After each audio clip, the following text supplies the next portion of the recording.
everyone, welcome back to my channel. Today I wanted to turn my camera on and talk to you guys about my first IVF cycle and why it wasn't successful and how I'm kind of navigating an unsuccessful IVF run. So this is a very sensitive topic to me and most likely to a lot of you guys that are watching this, or even if you haven't really gone through it and you just are watching my video because you're my friend or you just want to learn more about what it feels like to go through such a big failure is what it feels like. I hope you guys learned something out of this. I just want to be open and honest about everything. I mean, I have started this whole vlogging process of my entire infertility journey from way beginning before I started any kind of fertility treatments in hopes that it will be of help to a lot of you guys out there. Before I go into the details of all of this, if you guys are tuning in for the first time on this video, I'll link below a playlist of my infertility vlogs, and the latest one I had was me doing the egg retrieval procedure and the recovery of that. But as I've said earlier, I have so many videos of my entire infertility process from IUIs and even before that, all the diagnostics and everything that I did to try to make it happen naturally. So make sure to tune in and see all of that. We'll get into today's video. Now I'm really regretting eating McDonald's last night. That was not my idea, but my sister and Vivian were like, let's do it. But now I feel so swollen. Anyways, I have my computer out here, of course. So let's talk about in vitro fertilization. I do have my computer here just so I can refer back to my notes. So in vitro fertilization is a type of assisted reproductive technology that helps people with infertility to conceive. So this process basically stimulates your ovaries to produce all these eggs. So normally you're only supposed to release one egg, but through this process you're ovulating a lot of eggs to increase your chances, and they do all these tests and go to the labs to make sure everything is good. When it fertilizes, then they put that into your uterus, and hopefully that's how you become pregnant once it implants. That was just kind of like the shortcut of what IVF looks like in 30 seconds. Honestly, this IVF process was so emotionally draining and physically too. It involved 12 days of hormone therapy, which I also have vlogged, and a painful egg retrieval procedure. So for me, only one egg was retrieved, and it's really sad news, but the embryo didn't make it past day 4. So it did become an embryo, but it didn't really pan out the way we were hoping for it to, because we wanted to send that into the lab for genetic testing. So that's why, in my case, the first cycle was unsuccessful, because it kind of failed at the halfway point. We couldn't even get to the transfer portion of IVF. So it was kind of an early fail. And after my IVF cycle failed, I think I just went through the lowest point I've ever been in my life. I was what it felt like depressed, which I feel like mentally I'm normally strong, but I think this is the first time where it really just shot my pride down. I was embarrassed to tell people. I just felt a lot of emotions. That's why I decided to turn my camera on now with this, because I don't think I was ready, but I'm in a much better place now, and I'll explain to you guys how I got to where I am now. It took me quite a long time in my standards to come to terms with this failed IVF cycle. I'm a Christian and I was mad at God. I was blaming him, and I was just so confused as to why is this not working, because my husband and I, our chances of conceiving with IVF was supposed to be up to 70%, and I couldn't understand and wrap my mind around why is this taking almost close to 3 years at this point. But there are so many factors as to why IVF can fail. I don't think there are too many people, at least from what I can see on social media, I feel like all these people are like, oh, I retrieved 40 eggs, I had however 8 embryos and whatnot. But there's so many factors and so many points at which IVF can fail. But I just felt devastated that mine was just so early on. I remember praying to God when I woke up from my egg retrieval and I heard that there was only one egg retrieved. And the next day the embryologist called me and said that with sperm through a process called ICSI, it did fertilize and become an embryo. I remember praying, God, if this isn't your way, can you please just stop it at this point, because I don't know if I can handle more heartache. So I prayed to God, I don't even want to go to the transfer process if this isn't gonna pan out, because I couldn't handle doing this for like a month or even a month and a half more. So I remember praying to God that, and that's how he answered me. I think I realized at that point, like, this isn't gonna be how I get pregnant. Because at this point, I think my husband and I decided that we don't want to proceed with IVF and fertility treatments. We're taking a break. I think I would be, as much as I like hated the entire IVF process, if it meant that I can get pregnant, then I think I would do it. I just need a little bit of a break for my body to normalize. But my husband was actually more against it. So he saw everything that I went through. It was actually really hard on him too. So he was kind of like, I really don't want to do it. Maybe if we come to a point next year after like a lot of time has passed and we still aren't pregnant, we can think about it then. But he didn't want to continue on. So I respected that, and I wasn't at a point where I was like, yeah, let's do IVF and we can think about it later. So that's kind of where we're at right now, not even thinking about it, and we'll think about it when next year comes around, like later on in next year. I mean, it's also really expensive. So yeah, we have that to worry about too. After that IVF cycle, I wanted to talk about how I got a grasp of my mental state. I realized I really needed to make big changes in my life. First off, I realized that I really need to surround myself with people that bring me peace, positive things. I'm not only talking about people, but anything. I think I've been trying really hard to protect myself and just to put myself in a very mentally healthy place. It was time for me to reevaluate, like, what does cause stress in my life? Like, what does cause anxiety in my life? And I think I went in and I just kind of cut all of that out and try to fill in those things with things I feel like are healthy for me. And I'll get into what that is. First thing is, I feel like I've just been hanging out with my friends a lot more. And it's been easy with the holidays, right? There's a lot of activities I can do. I've been spending a lot more time with my family. But I think through this process and through IVF, I realized maybe I do need some me time, and I don't always have to be up and about. So I used to go to Grace's house a lot, but I've been spending like half my time at home, just myself. But something that I have put in my life is Bible study.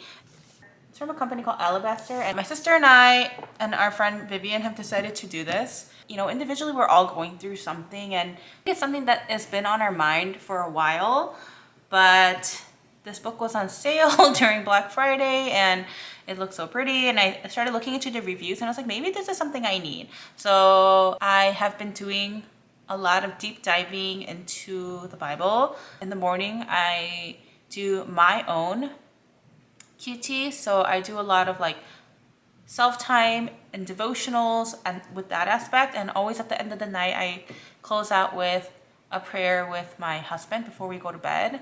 And I think those things have been really helpful in bringing me peace. But with that being said, I started therapy. That is the third point I wanted to get to. So I cut things out. Step 1. Step 2 was I filled it in with things I needed. And step 3 was that I realized I needed therapy. And it's my first time doing therapy. It took a while for me to find a therapist too, but I found it rather really quickly. And I met with 2 different therapists to see like which one I think I would gain the most out of. Honestly, therapy has been a really good decision in this journey.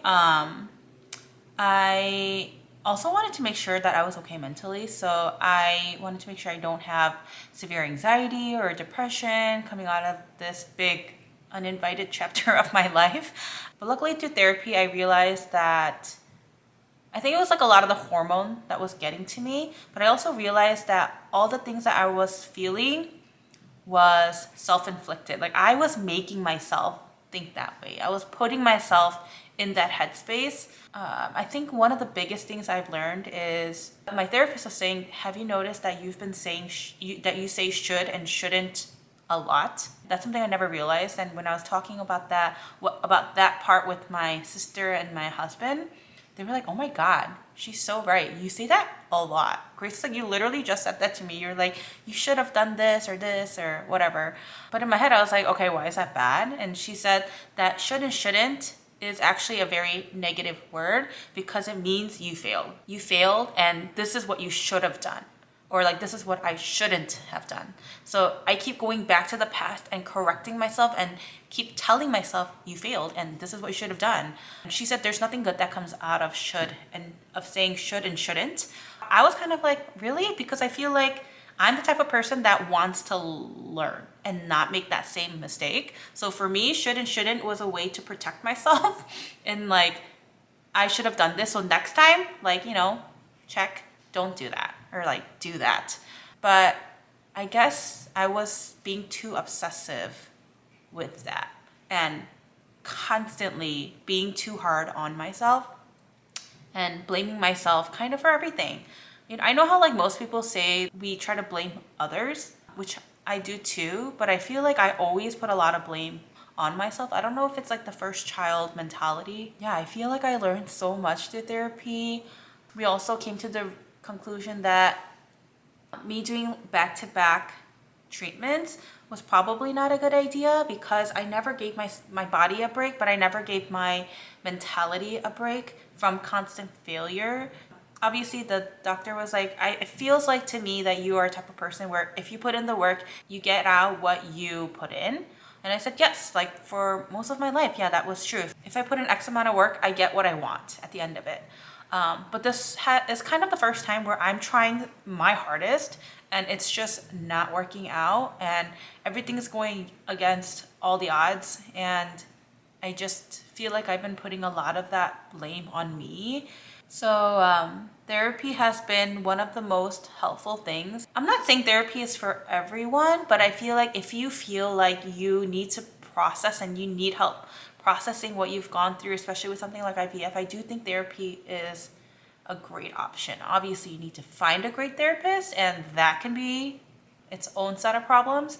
But I've been very thankful that I've started it. I think I'm in a very healthy mental space. And when I was going to my the latest therapy session I had, I was kind of like, do I even need to go here? Because I feel like I'm okay now, and that was at like a month and a half point. And my therapist kind of said the same thing. She's like, to me, in my professional judgment, you seem like you've come to good and healthy terms with this entire journey and you've made up your mind a lot about a lot of things.